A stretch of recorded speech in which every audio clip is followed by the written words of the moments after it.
তার রুমে একটা ছেলে নিয়ে আসে, যা তা করে আমি মুখে বলতে পারতাছি না। সকালবেলায় দিলি মোডটা নষ্ট করে। হ্যাঁ, কি সব বলিস এসব আজে বাজে কথা? তোর ম্যাডাম আরেকজনকে নিয়ে আসে মানে? এসব যদি প্রমাণ করতে না পারিস না, একবারে বাড়ি থেকে বের করে দেবো কিন্তু। স্যার, আমি জানি আপনি বিশ্বাস করতেন না। আচ্ছা, আপনি প্রমাণ চান তো আমি যেভাবে হোক প্রমাণ করে আপনার দেখাই দিব। ঠিক আছে, প্রমাণ যদি না করতে পারিস না, তোর খবর আছে। আচ্ছা স্যার। কি বললি তুই? মানে আমাকে আর মানে আমার বউ এতটা খারাপ হয়ে গেছে? হ্যাঁ হ্যাঁ স্যার, ম্যাডাম অনেক খারাপ হয়ে গেছে, এর জন্য আমি এই কাজটা করতে বাধ্য হয়েছি আজকে স্যার। হ্যাঁ, তুই যেটা করেছিস ভালোই করেছিস। শোন, তোর কাজ কর, তুই দরজাটা খুলে ভিতরে যা, আমি তোর পিছনে আছি, দেখি প্রিয়া তোর সাথে কেমন আচরণ করে। যা। আচ্ছা স্যার। এই এই হিমানি, তোর এত বড় সাহস, তুই আমার ঘরের দরজা আটকে দিছিস। আজকে তোকে তো আমি মেরেই ফেলবো। কে করছিস তুই? হ্যাঁ বল কি করছিস?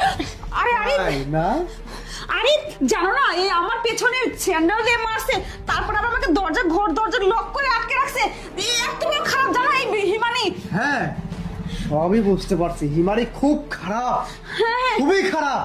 ওকে গলা ধাক্কা দিয়ে বের করে দেওয়া উচিত, তবে ওর সাথে আরেকজনকেও দিব। আমি আজকে সিদ্ধান্ত নিয়ে নিয়েছি।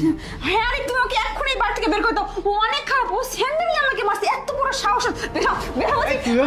মানেটা কি?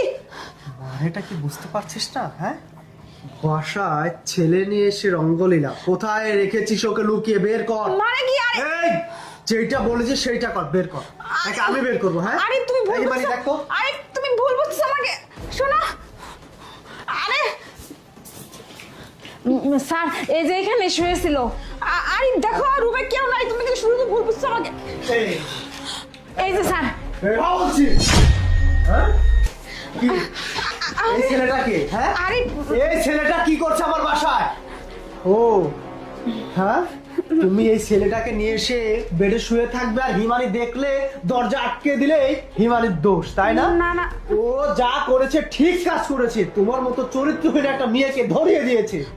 আরে তো চুপ, একটা কথা বলবি তোর জিভ টেনে একদম ছিঁড়ে আমি কুকুরকে দিব খেতে।